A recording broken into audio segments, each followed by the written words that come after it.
ഒരു കാലത്ത് ഗ്രാമീണ മേഖലയിൽ ഒത്തുകൂടലിന്റെ ഇടം കൂടിയായിരുന്നു സിനിമാ കൊട്ടകകൾ. സാങ്കേതിക വിദ്യകൾ വളർന്നതോടെ പഴയ ടാക്കീസുകളും പിന്തള്ളപ്പെട്ടു. ഇന്ന് പഴയ കെട്ടിടങ്ങൾ പലതും കാലത്തിന്റെ അവശേഷിപ്പായി ബാക്കിയുണ്ട്. പഴയങ്ങാടിയുടെ വിവിധ ഭാഗങ്ങളിലും ഇത്തരത്തിലുള്ള പഴയ തിയേറ്ററുകളുണ്ട്.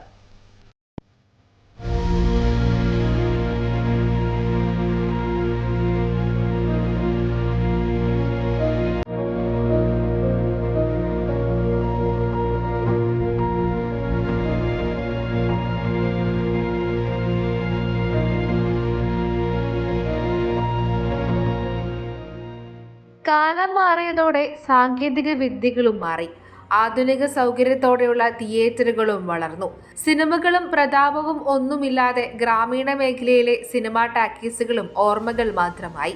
അന്ന് ഇത്തരം തിയേറ്ററുകളിൽ സിനിമ കാണാൻ തിരക്ക് കൂട്ടിയിരുന്നെങ്കിലും ഇന്ന് തിയേറ്ററുകളുടെ കെട്ടിടങ്ങൾ പഴയ ഓർമ്മയായി മാത്രം നിൽക്കുകയാണ്. പലതും പൊളിച്ചു മാറ്റി, ചിലത് കാടുപിടിച്ച് തുരുമ്പെടുത്ത അവസ്ഥ. ചില തിയേറ്ററുകൾ ഉണ്ടായിരുന്നിടത്ത് വേറെ പല കെട്ടിടങ്ങളും വന്നു. പഴയങ്ങാടിയിലും ഇത്തരത്തിൽ കാലഹരണപ്പെട്ട നിരവധി തിയേറ്ററുകളുണ്ട്. മാടായിലെ ശ്രീലക്ഷ്മിയും പ്രതിഭ, സ്റ്റാർ, പഴയങ്ങാടിയിലെ ശ്രീശക്തി, കണ്ണപുരത്തെ മണികണ്ഠൻ, ഇരണാവിലെ ലീന തുടങ്ങിയവയെല്ലാം അതിന് ഉദാഹരണങ്ങളാണ്. എന്നാൽ ഇത്തരം തിയേറ്ററുകളിലെ പഴയ ഓർമ്മകൾ ഫ്രെയിമിലാക്കി സൂക്ഷിക്കുന്നുണ്ട് പലരും ഇന്ന്. ഒരുപാട് തിയേറ്ററുകൾ കൂടുതലുണ്ടായിനി.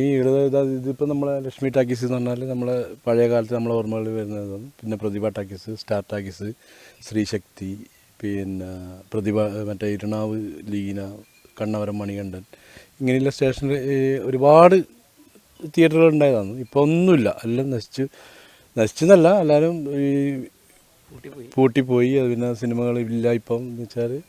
ഇപ്പം എല്ലാവരും ഈ മൊബൈലും കാര്യങ്ങളും ഇതായി. ഇപ്പം തിയേറ്ററുകളിൽ ആളില്ല എന്ന് തന്നെ പറയാം. ഇപ്പം അത്രേ. പിന്നെ അത് പറയാമെന്ന് വെച്ചാൽ നമ്മൾ ടാക്കീസ് എന്ന് പറഞ്ഞാൽ നമ്മൾ വൈകുന്നേരം ആകുമ്പോൾ എപ്പം ഇവിടെ ടാക്കീസിന് അടിക്കാൻ തന്നെ ഉണ്ടാവില്ല എല്ലാവരും. അത് സിനിമ കാണാനായാലും അല്ലെങ്കിൽ എന്തെങ്കിലും സംസാരിക്കാനായാലും എല്ലാവരും ഒരുമിച്ച് കൂടുന്ന ഒരു സ്ഥലമായിരുന്നു. അതെല്ലാം നഷ്ടപ്പെട്ടു പോയി.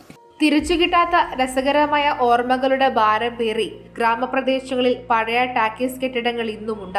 പല തിയേറ്ററുകളും സാമ്പത്തിക നഷ്ടത്തിലായതാണ് ഗ്രാമീണ മേഖലയിൽ നിന്നും ഇവ മാഞ്ഞു പോകാനുണ്ടായ കാരണങ്ങളിലൊന്ന്.